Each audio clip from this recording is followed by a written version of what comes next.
But sadly, I do not count towards quorum. So Ebony Rose is here and Satara.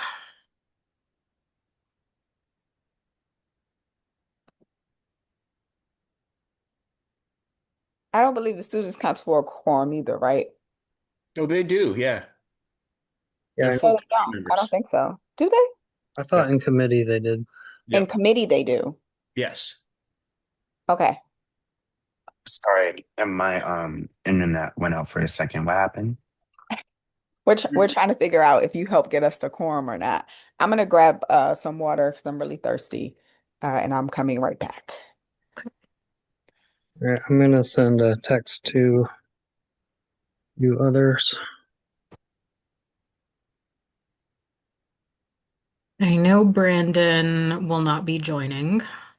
Yeah, I will not text him.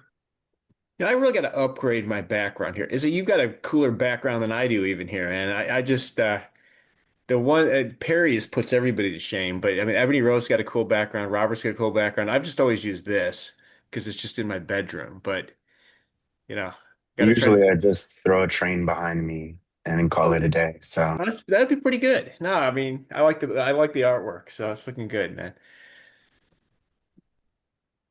thank you. I'm sitting in my kitchen right now. Oh, kitchen. Oh, it looks good. I went outside today. It's How was that? I mean, I made it. Everything is ice, so I don't. At this point, that's the accomplishment about going outside, just making it to the outside. Yes, everything is ice. I did not attempt to move my car because I park in the back.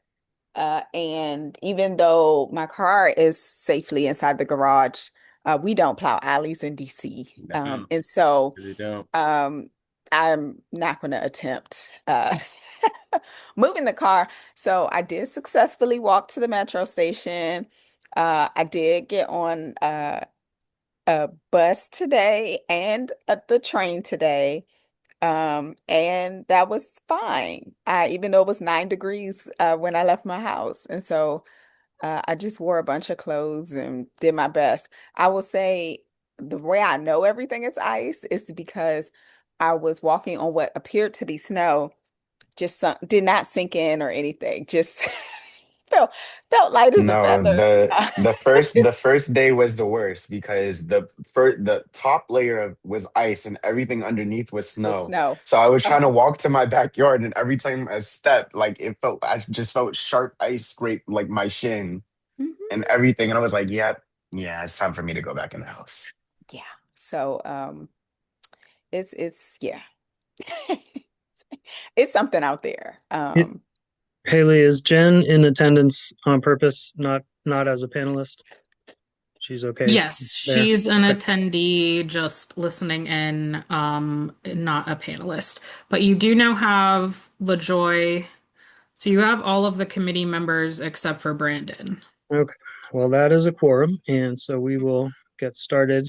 Um, since we don't have Representative Colson right now, I'm gonna go past that agenda item and we'll come to Representative Goulet. If you would just give us a brief recap of the issue, uh, you can give us an update on the letter. I've looked at the letter, and then we can also talk about what we would like a panel to look like in March. Yeah, thank you so much, and thanks for inviting me here to talk about this today. I sent the draft of the letter around. It is a first draft edit, so I'm definitely open to any suggestions, changes, edits that the committee wants, particularly on this subject, because I know, Robert, you particularly had a lot of ideas at the working session and for ways we could structure this panel, and I'm open to anything. So I sent the first drafter, and I think the key in the short term is just seeing if we can get at least maybe one novel added back in. It's a large concern of the parents at the deal, LSAT, because they want to have the type of in-depth discussion that you would usually see in a classroom. So, I mean, people can independently read novels, but it's not the same as having an analysis in a classroom setting, as everybody knows. Further, I think their concern is that this curriculum is really heavily weighted towards succeeding on testing, which is not really, a huge issue at Deal. I think they're very successful at test taking already, and parents want to get the students ready for college. And so this change in curriculum uh, just doesn't seem to really fit the needs of the students who are in middle school there and looking to go on to high school and then to college. So uh, that would be the benefit for the short term and the goal for the letter. The other thing we invite with DCPS and OSSI is collaboration on kind of longer term solutions to this. And I think the biggest step is really trying to improve transparency because when you look at the ask that the LSAT has, it was to be included earlier in this decision making. They don't want necessarily veto power over the decision of a principal to change curriculum. I think that should be the decision of the school. But notice, transparency, and involvement is really important to the parents. And I think that's something that we can really help facilitate, whether it be through a resolution, legislation, or simply discussions with DCPS. And the letter gets that going. And then lastly on this, uh, I think it opens up the idea, which I would like to start exploring, is like what is our goal with curriculum? I mean, we set the standards. DCPS, individual schools can choose from a variety of curriculum that meet the standards that are set. But I think we should strive to try to get curriculum that addresses the challenge we see with kids going to college and then not graduating. And that to me should be the end goal of DCPS is graduating youth who are ready for college or career, not necessarily upping the test scores. I mean, that's test taking skills is a goal, but it should not be the most important goal and certainly not the end goal for what we try to produce for our youth. So that's what the letter tries to address. I try to do it in a collaborative way where we start the conversation with DCPS and OSSI. Uh, and then this panel would be something that I would just ask that we try to include the Deal LSAT in the discussions with the panel as one of the members, because I think they're the ones who started this conversation and have had a lot of experience and good ideas with this. And I think, Robert, you had a couple experts you suggested adding, which I support. But and then perhaps we add DCPS and OSSI or one or the other. So that's my synopsis. I'm happy to answer questions here, and I'm just, thankful that you put this on the agenda for the committee meeting. Thank you. I'll open to the committee for questions. I do have a few, but I'll let others go first.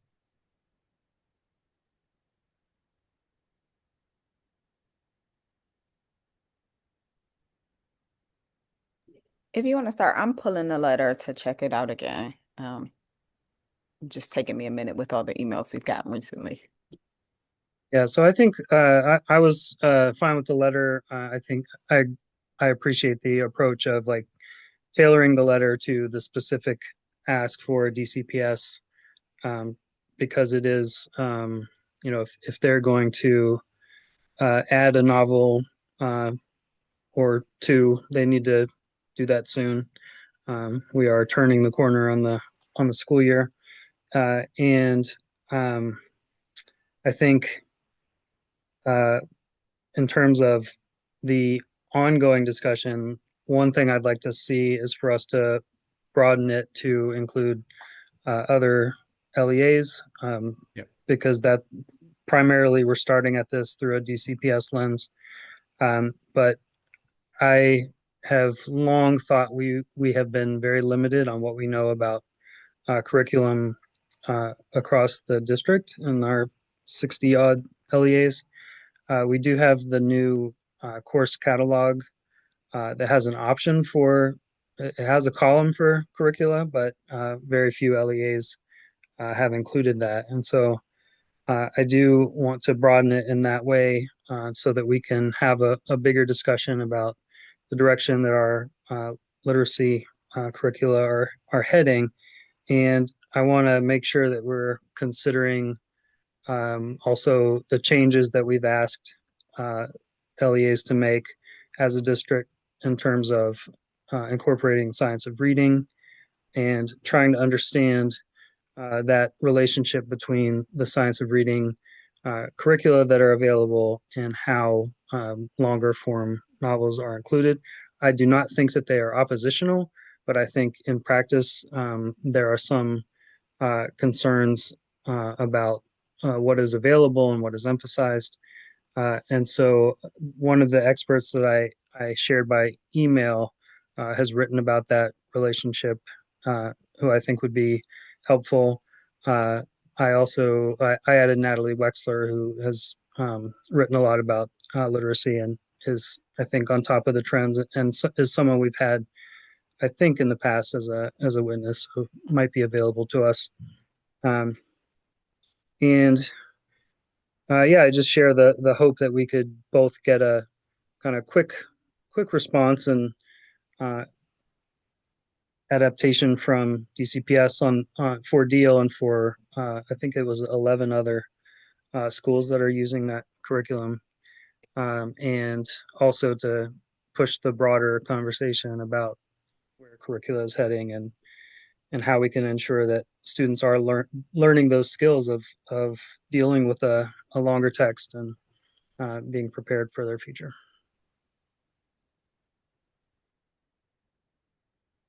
I think I would, I don't know if it's an ad because, well, maybe I'll just tell you my thoughts. I am still not completely clear, to Representative Henderson's point about which the course catalog that we do have now, but not all schools or all LEAs are choosing to fill in the curriculum piece. And I do know there is variance across DC public schools with curriculum. And so what I don't know is if all middle schools are using the same ELA curriculum, and I also don't know which, oh, I would like to know. I'm gonna hesitate from saying I should know because we can always learn, but how it aligns with the standards, because our job is standards, and I definitely think that the issue you raised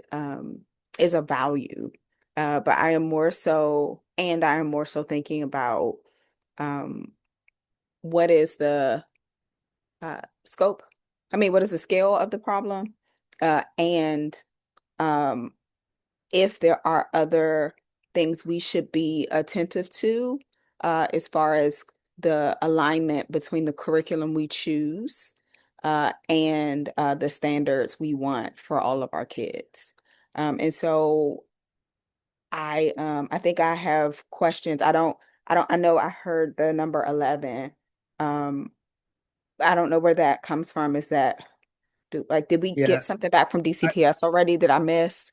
I apologize. I realize that I am on an email chain that not everyone is on. I think I was included because it was initiated by a parent who has is a Ward 5 resident. So Okay. we did. I can share, make sure that gets to everyone in the committee. Um, but it does say that Deal Middle School, along with 11 other schools within the district, are participating in a pilot of the Common Lit 6 to 8 curriculum. So that would not be all middle schools, all DCPS middle schools, but um, it's a pretty good section, and that's from Chancellor Farabee. So thank you for that, because that's helpful additional information. I guess I'm also curious if there's a reason or if there was anything provided around what how this pilot differs from what other schools are being offered, and why um this is like the rationale, like what they're hoping to gain. Or I don't know if that, I mean, not that you would know that unless it was in the email, but Yeah, I'm looking now. I don't think there's a full explanation. They do note some of its some of the Common Lit curriculums reported strengths are text complexity, knowledge building, and usability, and that it was highly rated. by ed reports, but that's another thing that's been under discussion about what it means to be rated by ed reports, maybe not meaning what it used to mean. So that's an open question for us as well. Yeah, I mean, I have some i- in a different life of my professional life. Ed Reports is an organization I'm very familiar with. Happy to find out more about the Ed Reports rating when and if there have been any changes. So, for example, one of the things that folks have been concerned about with Ed Reports is uh, not just Common Core alignment, but also things like cultural relevancy and cultural affirmation when we are considering curriculum. And so I'm happy to do some outreach to find out a little bit more about specific things that we are using at DCPS if we can get that information, just so we can arm ourselves with that. The last thing I will say is with similar to what I raised about alignment to standards for middle school. Um, I know, and I can't remember the teacher's name, but she was a Kimball teacher who came before us. And I want to say she was talking about ELA for elementary school. And so it's not just at the middle school level that we're seeing differing curriculums used across DC public schools, but I understand it to be at the elementary school level as well. And what I believe we learned is that depending on schools' performance in test scores in particular, that some schools were not given the option to choose. Some schools were being told you must use this curriculum that DCPS had designed. And so I think there is some assumption that there's a certain amount of choice being made at the school level, but that does not seem to be universally true. And so I'm wondering if we should kind of expand our questions to DCPS around just alignment to standards across the board, what goals we're trying to accomplish, like what we're trying to incentivize, like how are we thinking about things as good across the grade levels with ELA? Because I would also imagine that if there are variances in uh, quality or rigor at the elementary school level, that also impacts what children are, of course, would impact what children are able to do at the middle school level. Um, and I appreciate this being raised because I see our goal is shared uh, quality and access to experiences across the board. So that those are my comments. I'm going to go to Representative Johnson Law, but I do want to interject quickly from that same email from Chancellor. It does say Deal Middle School will include a full-length novel or drama at each grade when students return from winter break. The pilot curriculum has always included at least one full-length novel or drama per grade level, and teachers are empowered to include additional novels or dramas with school leader approval. So to add that context to the discussion, and I'll go to you, Representative Johnson Law. Sorry, I was trying to find the mute button. That context was helpful and let me lower my hand. And if you see me looking out the window, my street hasn't been plowed, so everyone's snowed in here and someone's trying to get out and all you see are their tires spinning and smoke. And so I really pray their car does not catch on fire. Anyway, I to Representative Thompson's point, I was wondering if maybe we could like maybe change some of the things in the letter to ask some of those like clarifying questions because that's what I was trying to figure out. Like, okay, how did this pilot come about? How long is the pilot supposed to be running for? Is it for one school year? Is it for like a couple of months? How does it relate to like the standards that we're looking at? Again, just all of these questions, and I was just trying to figure out like maybe instead of just changing it up a little bit to say, hey, like, yes, this came from Deal. Chancellor Fairby, we know that you were already in talks with Representative Henderson and the parent about this situation. We just have some more clarifying questions as a board to gain understanding so we know how to be able to assist to move forward. Is that on the table, or do we have to put that on the table?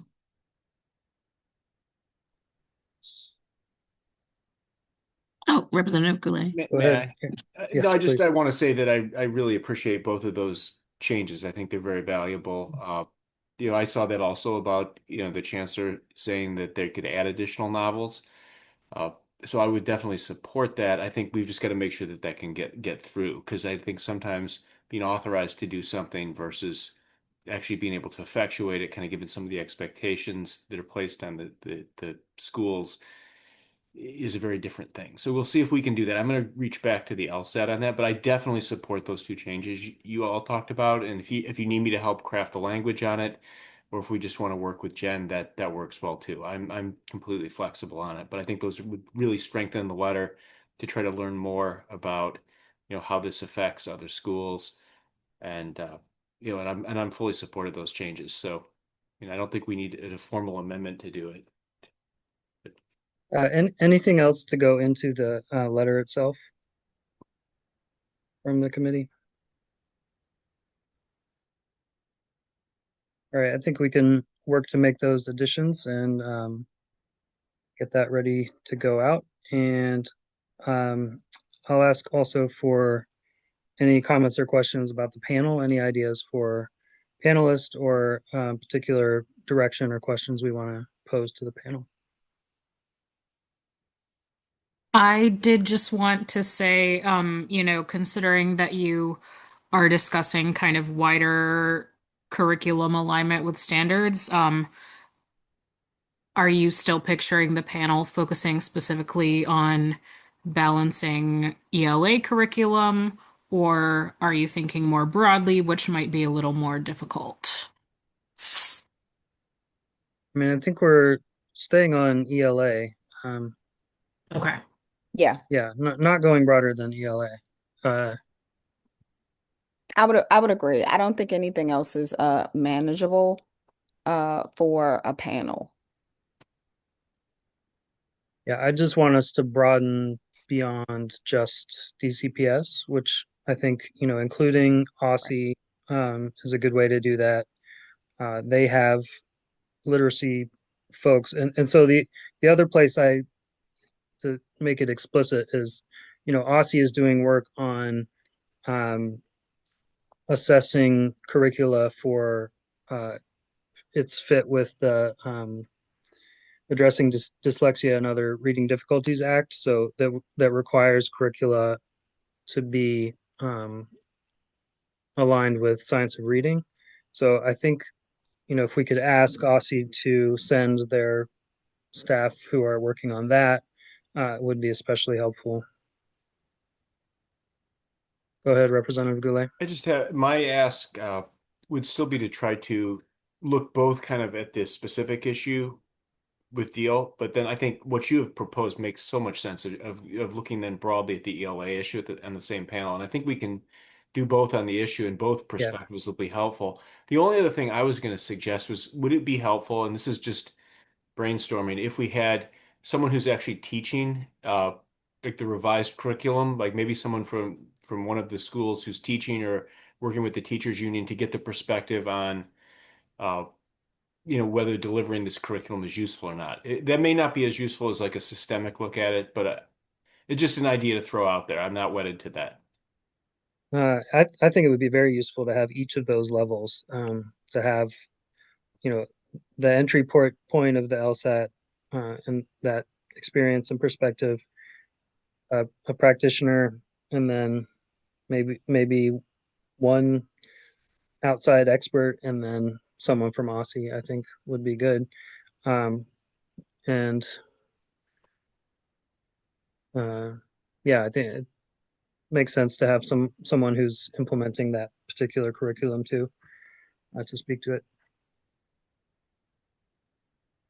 Any other thoughts on the panel? Uh, I'm just question. So the LSAT perspective and the practitioner perspective, how are they different? Well, I'm assuming that the LSAT would be a parent. You're thinking of a parent, right? Yeah, Member of the LSAT. yeah, one of the parent representatives from the LSAT. I know there was a gentleman who raised the issue there I've spoken with. I mean, other parents, uh, he may want to defer to some other parents and leadership in the LSAT. I think the importance of the LSAT perspective is talking about the situation in terms of, first of all, the lack of notice of this change, but then what they really want is engagement ahead of time before major curriculum changes are made, and not there. No one's looking for veto power. We like the LSAT's not looking to be able to veto changes a principal or school wants to make, but really to be able to have a thoughtful discussion about major changes that are proposed and be able to make recommendations. So that's what they want is transparency, notice, and the ability to provide feedback. And I think that's very fair in this. And I think their concern, just which they will articulate well, is that their with DL test scores are really strong right now, and the concern is getting students ready for college, not performing well on test scores. And everyone who has really dug deep into this curriculum feels it is geared towards like test taking skills versus skills that will lend towards success in college. And that is the impression that I've gotten from it. I mean, the novel that they do have built into the curriculum, uh, they didn't feel was a substitute for the four novels that were taken out, and that was and that's the reaction I've gotten. So I think you'll get similar feedback from the LSAT. Well, that's helpful context. I will say I was asking because LSATs do include teachers at times, and so I didn't know if maybe we could like have a teacher, but it sounds like we specifically would like a parent community perspective, and I get that. I just am trying to think about like how many people we invite. I do think I would also like to hear a bit, and maybe one of the expert testimonies can cover this, but about the range of curriculums offered in DC. Um, because again, DCPS does offer other curriculums, and then not every kid is in a DCPS school. And so um, if we are taking and we haven't named the panel or anything like that, but if we're looking at the larger alignment to the standards and or just like maybe gaps or opportunities for increasing rigor, quality, college preparedness, um, I, I, I would like to have the discussion include this particular curriculum, but also have some contrast with what else is out there in our city. Yeah, And I think I that think we, at a certain point, it's just too many people. So I didn't know, like, I'm just trying to think about how we can get, yeah, yeah, I think that maybe five. Yeah, Yeah, I think sorry. five is a good max. I think the Aussie person would be the best to have like the big survey in terms of like a contrast. Dr. Johnson Law, I saw you had a comment. Would you like to add who you think might be a good fit? Um, I was thinking about maybe like somebody from the Alliance, or I was thinking about somebody maybe like from Thurgood Marshall. Um, I don't know, they have not Thurgood. Sojourner Truth. Thank you. I was like, thank you, Sojourner Truth. But I was just trying to give, like you said, that contrast where we're looking at this. I know we're looking at this from a DCPS perspective. I know we're having Aussie, just trying to figure out like how each charter is different, but just trying to figure out like how the charters kind of fit into all this, just to hear that perspective if we're thinking about a diverse perspective, or are we just trying to, because again, it could be like a part one, part two. Like if it's like a part one where we're specifically trying to figure out how this relates to DCPS, that could be part one. If it's we're trying to figure out how this works on a systemic level, that could also be part two. But again, that's just a suggestion. But just trying to figure out the vision for it. Right. So I think we have a um, rough outline for Haley. I guess it'll be you who's primarily putting this together to cast out for five people, a parent from the LSAT, and Eric, maybe you can help us with that connection. Um, the a teacher And Eric, again, maybe you can help with that as well. Yep. I'll be And glad to. then the Aussie, the person at Aussie who's assessing uh, literacy curricula, I think would be ideal if they're available. And possibly one national expert and possibly one charter um, representative. Um, I think that would That's make, 5. I counted 5. yeah, I Okay. think that would make for a good panel. Of course, we have Five to. is, I was just saying, five is the maximum we can have, and it does depend on availability, particularly, the specific representative from Aussie or from DCPS. All right, thank you, Representative Goulet. If you were satisfied with those outcomes, then you can be free to go, or you're welcome to stay, of course. I am more than satisfied. I want to thank you, Co-Chair Thompson, and the committee for inviting me here today to talk about this. And I hope you enjoy the rest of your meeting. I would love to stick around, but I'm going to get going on other stuff. So thank you both so much, and the entire committee. So thanks for having me. Thank you. Representative Goulet, are you going to be the one to pursue the changes to the letter?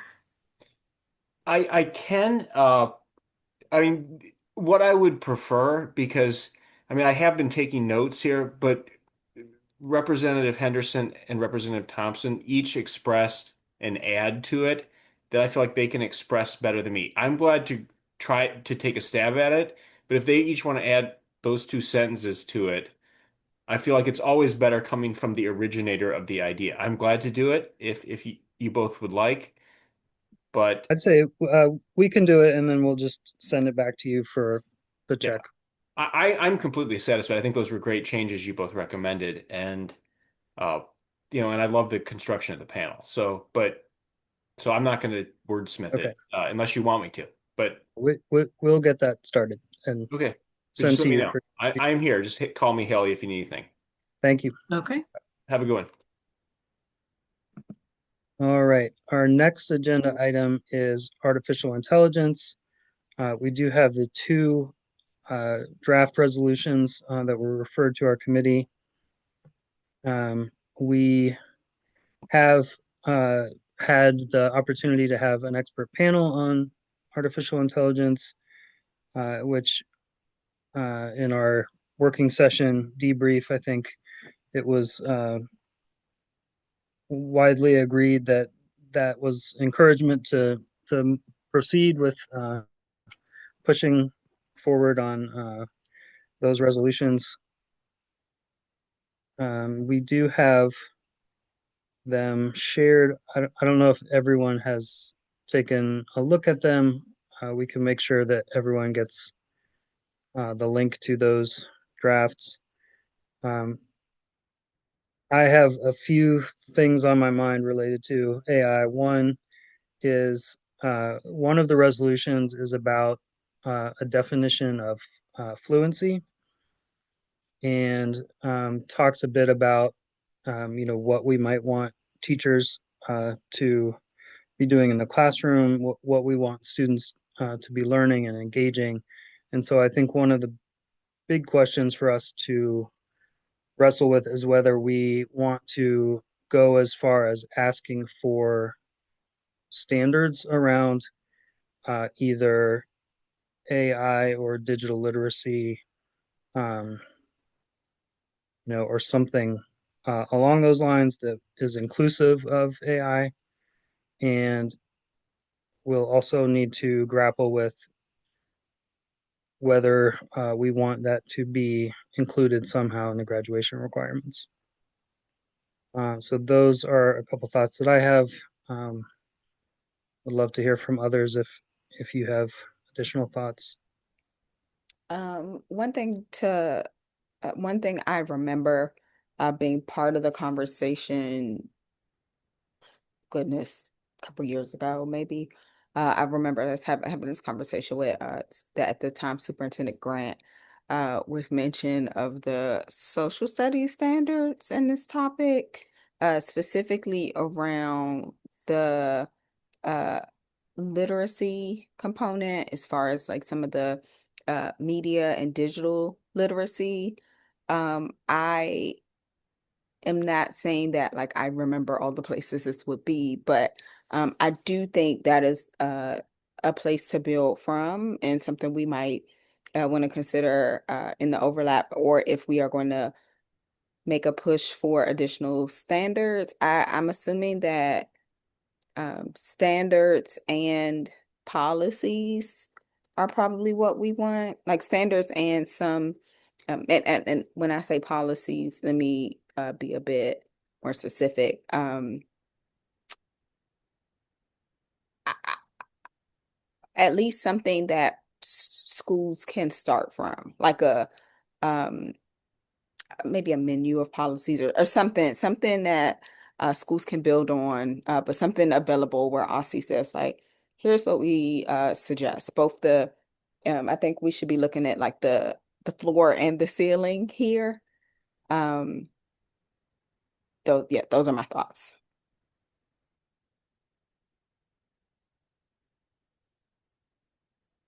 Yeah, I think the other bit of um, context to consider that has changed since we started this work is that Councilmember Pinto proposed a bill around AI, and I think it would be helpful for us to just check against that and see if there are areas where we we would like the board through a resolution to weigh in on those topic areas, whether we want to be able to speak um, as a board. It includes uh, having OSSI issue guidance on implementation of instruction and professional development around AI.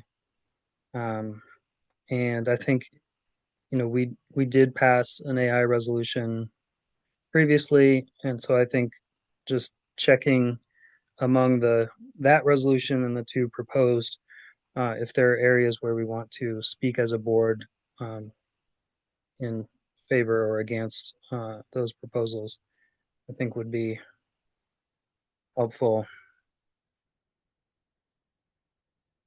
So I think what we would want to do as next steps is to uh, work on any of those outstanding issues, like you have raised, Representative Thompson, um, and have those ready to review at our next committee meeting to vote out of the committee. I think that is a reasonable time frame, and would like to be able to do that. Mhm. I would ask, that makes sense to me. I agree with everything you lifted up. I also was trying to remember and struggling to remember if about what what legislation had been presented.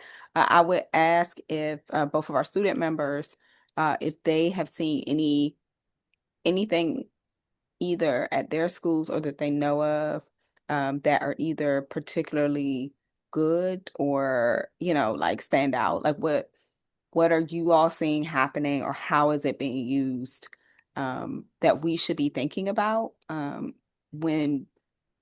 when we're answering questions like, what do we want students to learn? Go ahead, Jim. Um, I may. I know a lot of the student body, um, especially my senior class. I don't know if it's at other schools, but my school specifically is requesting that the school district or DCPS opens it up to more internships for more like job types at schools. Like we do have CTE programs, but like we have our nursing program, we have mass media at our school, but a lot of students are like especially the ones that are like not wanting to go to college or do want to go to college but want to have more experience with the role that they want to pursue in the future are talking about how they wish that there were opportunities for high school students to do things around with certain agencies like in DC. Like for example, take me for example. Um, I've been I've been wishing that there was like somebody told me about internships that maybe WMATA was doing with public transportation, since that's like down my lane, or since we're in DC, maybe DCPS students could get internships with lawmakers, like for example, like summer internships in a council member's office, senator's office, anything, especially if they want to go down that route. So maybe just exploring the ways that jobs can be introduced to high school students before they eventually move on to college or move on to whatever career they want to pursue. I need to unmute myself. But I should have been more specific because I'm asking specifically about artificial intelligence. That being said, the comment was particularly helpful because we are still collecting information around graduation requirements and last at our last task force meeting in this upcoming task force meeting, we are having conversations around CTE. So it is that the comment, perfect, not lost on me. But my mistake, because I should have been more clear. And so with regards to the uh, artificial intelligence in schools, and us having a discussion about what should students be learning, what should we be asking to happen? Is there anything that you all are seeing that you see as particularly helpful, good, creative, encouraging, and or that you're like, no, that actually doesn't make sense, right? Or you will want to see. You can just jump in. Okay. Thank you for raising your hand. I think in terms of AI use, at least at my school, I'm not, and like also my peers in other schools, I don't think we're seeing anything particularly as of right now that's like good and innovative, simply because I think a lot of schools lack the guidance, especially from like a governmental level, which is what we're doing, in terms of like policies. And I think the biggest thing that we're facing right now, I think it's kind of twofold. One is the use of AI, generative AI, to complete assignments, particularly assignments within the humanities-based classes. And it's really difficult for teachers, especially like my AP and honors teachers, to grade work because I mean, like they have to, like now you can't turn in paper, like you can't turn in paper copies at my school anymore. You have to send the digital file over, and then the teachers will print them out because they need to see the history of the file to make sure you're not like pasting in large blocks of text from like ChatGPT. And they have to do this on their own. They're not given like any guidance about like what software to use to like screen the essays for potential AI use, and it's really difficult for them. So I think in terms of that, like having set systems in place for teachers and educators just to use so that they're not like scrambling trying to figure out how am I going to grade a whole set of like finals and also screen them for AI use is a big thing. And I think the second thing is kind of in terms of like creativity. I was thinking about this looking at I think it's the fluency draft because on the wait, I can find it. Yeah, in the defining AI fluency section, the last bullet point talks about using AI to support creativity, and I kind of worry about the like cementing AI in terms of supporting creativity specifically because I feel like in a lot of the presentations I've seen students give recently, it's been a lot of just like AI slop videos and AI generated images, and people aren't putting in like the time and effort to like create presentations, which is like at least in my senior class, they're trying to like teachers are trying to push students to create presentations because it's a big skill you have to use later on. And students are not really taking that seriously when they know they can just like generate images and text and all of that like really quickly and then just present that. And I think I kind of worry about using AI to support creativity in that lens because I think the other thing I'm seeing is people like disengaging with like like their creative sides in favor of like a quick solution. Yeah, I want to agree with basically everything Satara said, especially over at Coolidge. A lot of students, it's a lot of mixed thinking when using AI. Since we don't have our devices, being AI being used in school isn't really a problem. AI is more of a problem outside of school. Um, and also, a lot of students have mixed emotions about AI, especially, all this new research coming about how it affects the environment. Like, literally right across the river, close to home, data centers in Ashburn and Northern Virginia affect a lot of people and a lot of people's time. And, there's stuff at home, like, for example, with drinking water, showering water, a lot of people don't have access to clean water because it's being basically taken from all these data centers. And although it may not affect a lot of students, in DC, it's still something to think about it, especially because that's just an example really close to home, and they're building thousands of these. So a lot of students at my school that think negatively about AI, right? Just thinking about the economic consequences of using it, and just talking about how like one response, like what does it cost like 4 gallons of water for one response or something like that? I'm not sure on the statistics, but that's some it's a little bit something like that. But students that don't really have a negative mindset on AI, and like Satara said, are using it to turn in assignments. They don't really think about one, the environmental consequences, but also the consequences academically, and the consequences for their mind. And a lot of students are entering this downfall of knowledge in their head and being able to process certain things, because as soon as they get their work, or as soon as they get their a question, they just send it straight to AI without even checking it, and then just sends whatever AI made, and then just sending it over without really taking a look at it. And then you have some people that are like me that acknowledge the economical consequences of using AI, but also knowing how to use AI to benefit yourself in ways that does not um destroy the mind capacity. And like basically, for example, some things that I do when it comes to AI is I like to use AI to create flashcards for me to help me remember certain things when I have certain quizzes coming up. And there's a whole bunch of different types of chatbots that, can work with students without giving them answers, and just helps them think through it so they can depend on thinking for themselves instead of letting a machine think for them, which is very useful. But then again, just keeping in mind all of these different things, all these different perspectives, opinions. Overall, I would just say that the AI usage, the thinking of AI usage is very mixed among students. Thank you both. And if you would like, we're listening, but it would also help if you go through the draft resolutions and kind of and put in comments where you see uh, those points fitting in the best. Um, and if you don't, still offer the comment, and we may need to make a new place for it to fit. But thank you for that. I want to note also, Haley made a note on um, the leadership collaborative resolution about privacy for students with disabilities, which is another area where I think we like student privacy and data usage is another area that I think we should address in these resolutions for sure.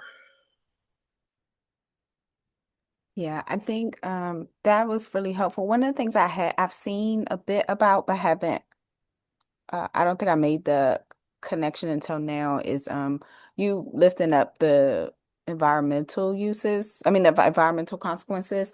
I know that there are some jurisdictions that are wrestling with how do we separate out um things like the cost of huge data centers and like the fact that everybody's power bills are going up, or like even we don't have to have the answer as a state board, but maybe there are places in the resolution where we can point to the need for other actors in our district to create policies, legislation, regulations to tackle some of the environmental issues we're thinking about. I'm happy to uh, think with you on that, like what some of those things could look like, because it is something that's important for all of us. So it might not fit into fluency, but that doesn't mean we can't say here's where we also would like some thinking for our city.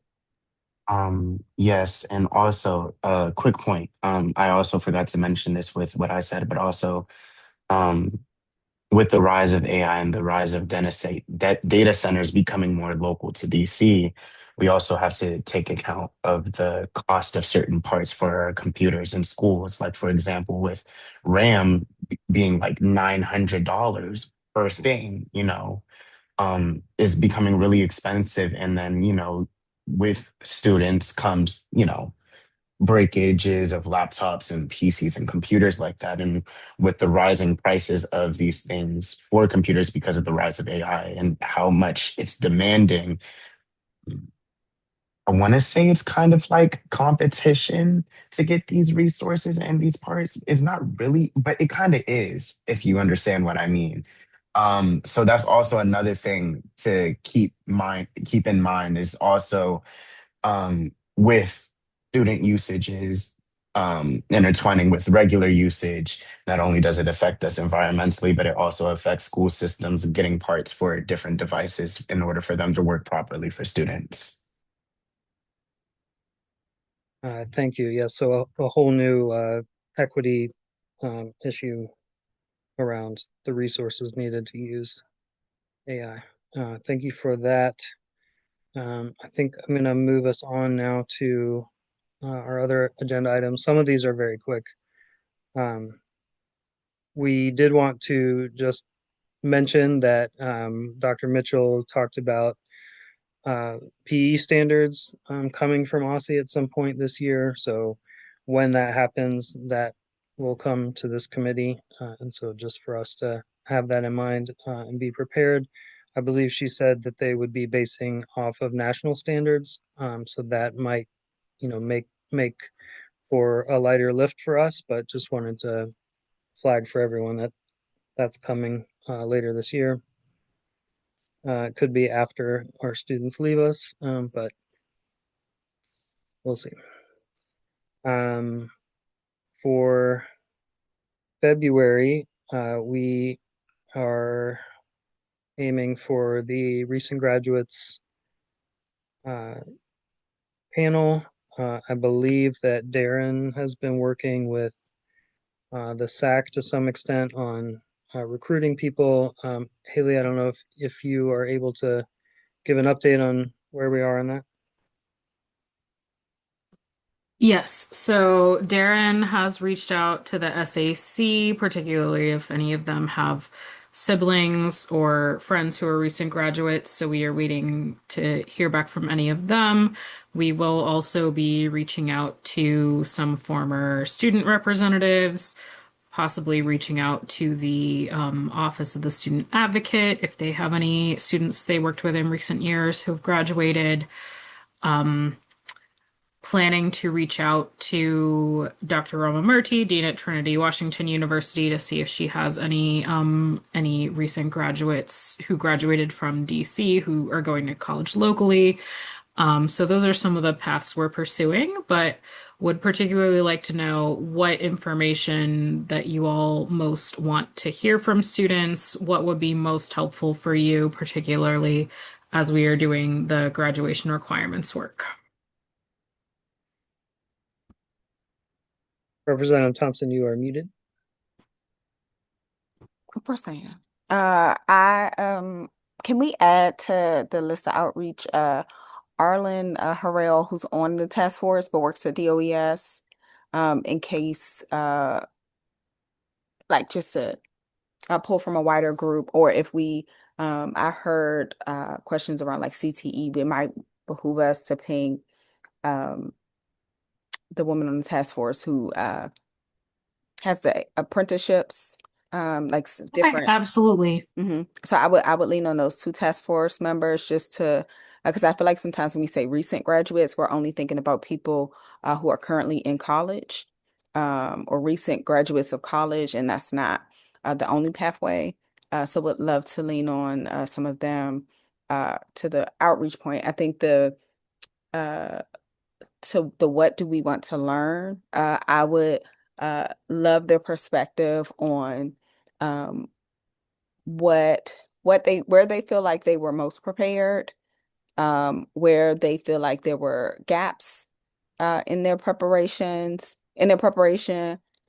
maybe also lifting up some of the changes as far as like giving priming them with some of the new requirements like the financial literacy component, or um, if there's anybody who went into like a math career, like the idea about the integrated math, like some of the things that maybe priming them around what some of the changes were in addition to where they felt most prepared, where they didn't feel as prepared.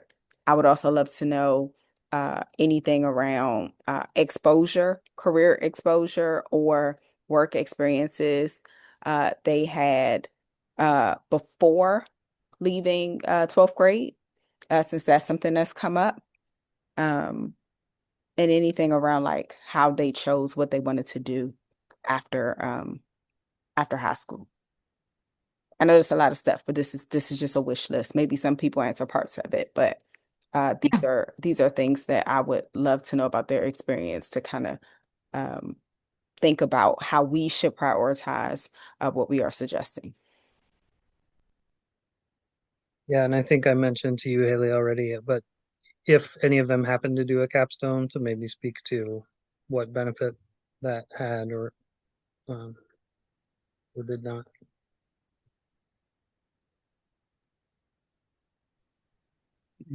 Put a suggestion in the chat of someone who might can encompass all those things too. Kayla from the Mikva Challenge is really great, who's a recent grad as well. Okay. Thank you.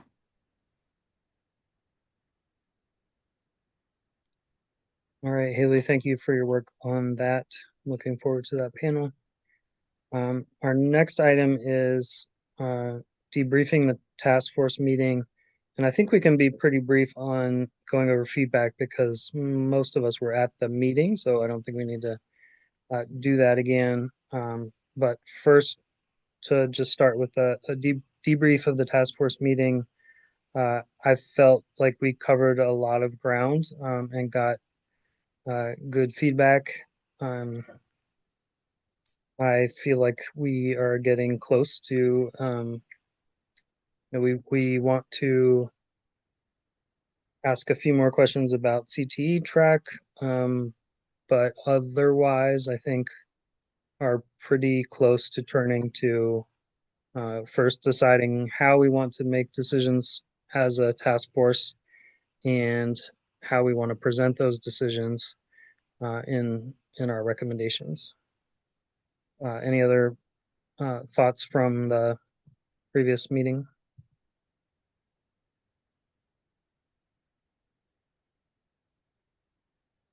Yeah, and so I'll also quickly go through in terms of the feedback.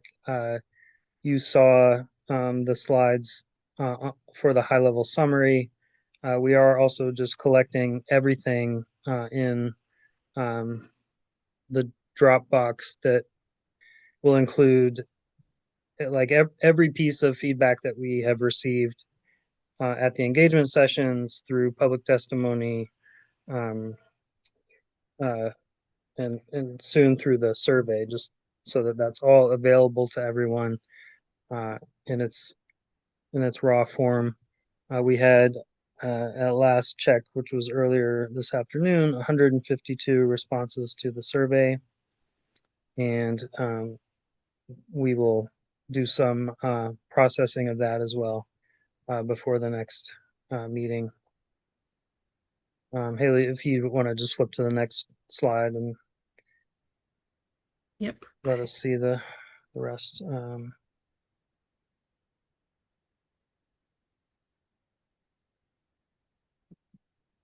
There are a few places where we have really divergent feedback, like on community service, but also I feel like a lot of themes solidifying among our engagement.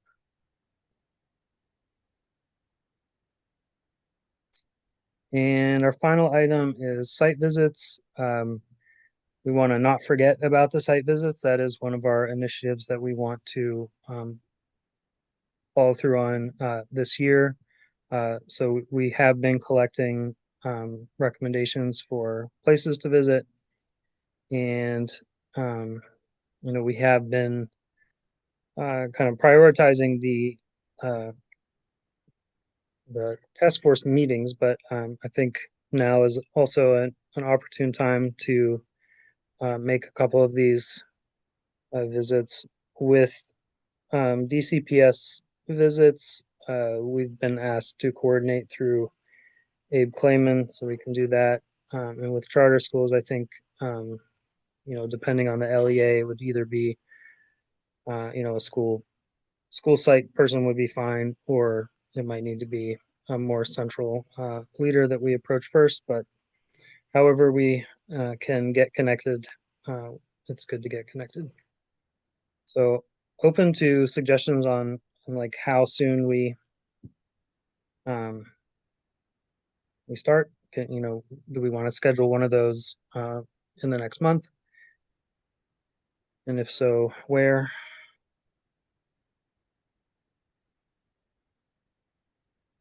I know, am I saying her name correctly, Eleni? That's how I say it, Eleni. She hasn't corrected me yet. She hasn't corrected me either, but I'm going to ask her specifically, so I Good know. idea. Uh, I want to be respectful and accurate. I know she reached out to us about visiting, and is a task force member, and so I think that's a great place to start. Start there. Both because we have a willing contact at the school and someone who is familiar with what we've been discussing. Hmm. I also know, so I would prioritize that as maybe our first visit. It's like a good um, practice. We're all on the same page kind of run, and maybe debrief a bit to see what we should be sharing with schools ahead of time. Um, and then maybe do a couple others. I would love if we also do River Terrace before we move past the graduation requirements, both because our principal Cepeda offer and because she came to talk to the task force. And I know the practical studies conversation has been one that has been a robust conversation, and Dr. Cepeda has some very strong, thoughts and feelings, and they have Project Search inside of Project Search is part. So those are things that have been referenced during the discussion, and so I would say those two are good ones to get done sooner rather than later. And they're also in different parts of the city, which I really like. Yeah, that sounds good to me. As a start, if anyone has objections, please say so. But we do have. I replied to Miss Abibi. We can say that with some confidence, Miss Abibi today about um, visiting at Coolidge. So we can wait till we hear back from her, and If you then would we can. like, I could since I guess we're going back to school tomorrow, I could potentially talk to her during school. Um so just let me know and I can go ahead and talk to her if you would like. Sure, you could just um, well, in the politest way possible, because it took me a long time to reply to her, so I can't be presumptuous here. I was Just also part of the problem. Mhm. just let her know that we do want to visit, and if she is open to that, we are now ready to Mhm. put that together. Absolutely. I'll make sure I tell her that first thing 11 a.m. tomorrow. And I Thank would, you. I would say the other thing that might be helpful is if the two of you want to put your brains together to think about what we should see, kind of like from a student perspective and a teacher perspective. Um, we would love your thinking around that.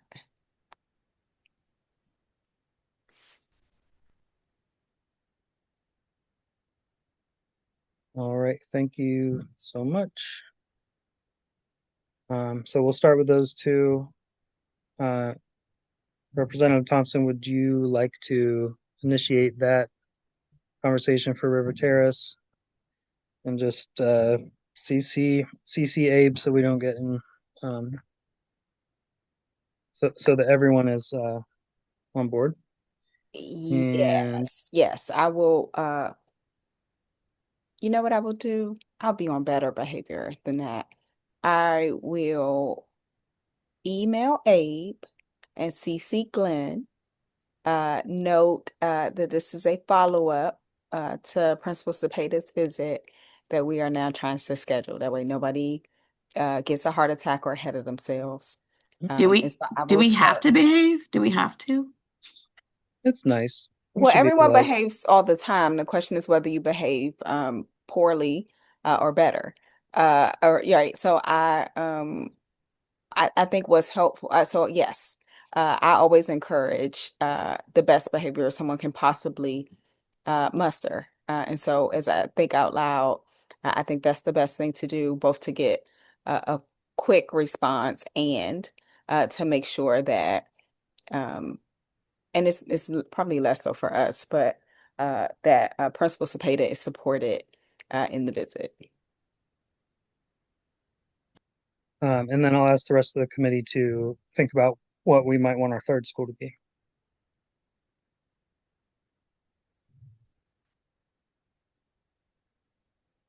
And now I will ask if there is any new business.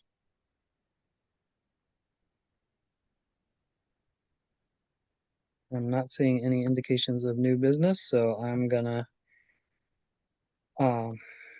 say that we can adjourn. And thank you, everyone. Please be safe, and we will see you next Wednesday. Thank you.